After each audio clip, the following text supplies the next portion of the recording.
Why Costco is so successful. The genius business model behind a retail empire. When people first look at Costco, it can seem almost too simple. A warehouse, bulk products, membership cards, cheap hot dogs, discount prices. At first glance, it looks like just another big box retailer. But that assumption misses something extraordinary.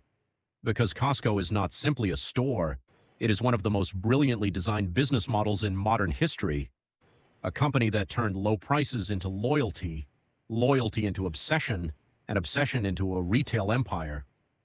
And perhaps the most fascinating part, many of Costco's biggest strengths look almost invisible to the average shopper. Because Costco's success is not built on one secret, it is built on a system where every piece reinforces the next. And once you understand that system, you understand why Costco has become one of the most admired companies in the world. Chapter 1. Costco doesn't make money the way most stores do. This may be Costco's biggest secret. Most retailers make money primarily by marking up products. Buy low, sell higher, profit from merchandise. That's traditional retail. Costco does something radically different. Its model is built around membership. In fiscal 2025, Costco generated over $264 billion in revenue, while membership fee income exceeded $4.8 billion, with renewal rates around 90% in the US and Canada. That matters enormously because membership fees are unusually valuable revenue. They tend to be recurring, predictable, high margin, and they fundamentally change incentives. Here is the genius. Many retailers try to maximize margin on products. Costco often tries to minimize it. Its typical markup is famously capped around 14 to 15%, compared with far higher markups at many traditional retailers. Think about what that means. Costco can price aggressively because the business doesn't rely only on product margins. Membership helps fund the model. That creates a powerful trust loop. Customers believe Costco fights for them, and because they believe that, they spend more. That trust may be one of Costco's most valuable assets. Chapter 2. The membership model creates psychological lock-in. Membership isn't just revenue, it changes customer behavior. Once people pay to join, they want to justify the membership, so they shop more. That increases frequency, basket size, loyalty, retention. This is psychology working with economics, and it's incredibly powerful. Membership turns shopping into belonging. People don't just go to Costco, they feel like Costco members. That identity matters, because identity creates stickiness, and stickiness creates long-term profit. Even more remarkable, renewal rates near 90% suggest members overwhelmingly stay. That level of retention is extraordinary. It means Costco isn't constantly reacquiring customers. Its model compounds, and compounding is where great businesses separate themselves. Chapter 3. Costco makes customers feel like they're winning. This is one of Costco's hidden superpowers. Shopping there feels like discovery, like treasure hunting, and that is intentional.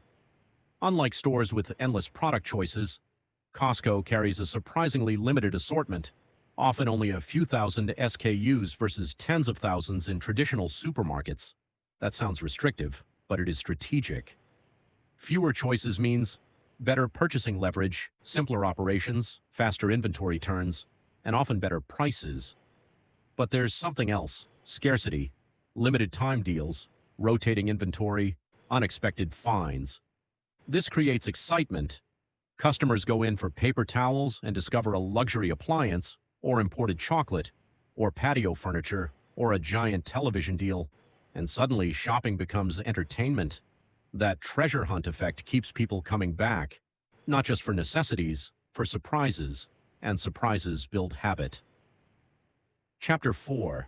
Costco uses simplicity as a competitive weapon. Most companies add complexity, Costco removes it. Warehouses are deliberately no frills, minimal decor, products stacked on pallets, industrial shelving, simple layouts. That's not because Costco can't afford elegance, it's because simplicity cuts cost, and lower cost supports lower prices. Even merchandising choices reflect this. Less display expense, less labor complexity, less waste, everything stripped down, everything efficient. This is a recurring Costco theme: Remove what doesn't create value. Pass savings to members. Build trust. Repeat. Simple, but genius. Chapter 5. Costco's real power is buying scale. Costco doesn't just sell in bulk, it buys in bulk, at astonishing scale, and scale changes economics. Massive purchasing power can help negotiate favorable supplier terms, and those savings can feed Costco's low-price promise.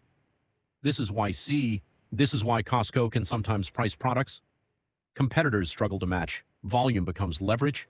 Leverage becomes pricing advantage. Pricing advantage becomes loyalty. Again, flywheel. Chapter 6. Kirkland is one of retail's great masterstrokes. Now we get to a hidden giant, Kirkland signature. Many people treat Kirkland like a store brand.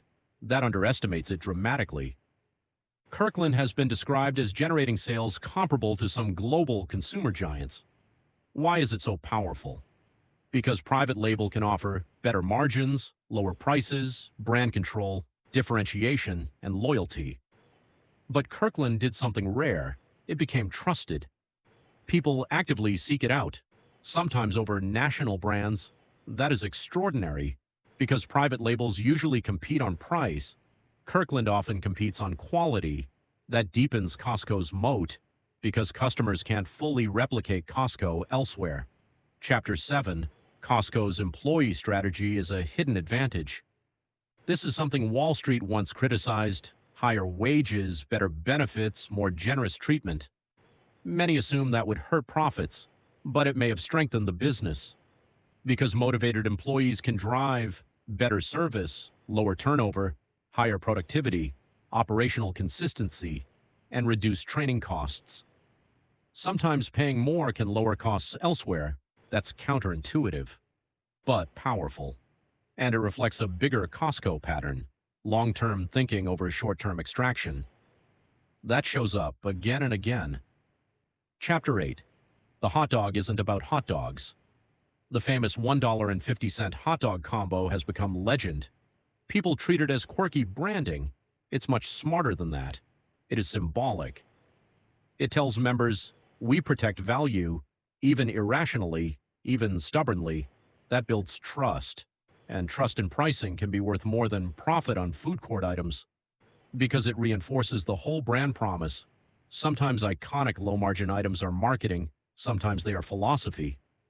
At Costco, they are both. Chapter 9. Costco wins by selling less choice. This sounds backward, but it's crucial. Most stores compete by offering more. Costco often wins by offering less. Carefully curated. Why does that matter? Too much choice can create friction, decision fatigue, confusion. Costco simplifies shopping. And by concentrating demand into fewer products, it strengthens purchasing power. That's elegant economics. Less can be more, and Costco proves it. Chapter 10. Inventory turns are a secret weapon. This may sound boring, but it is huge. How fast inventory sells matters enormously. Fast turnover means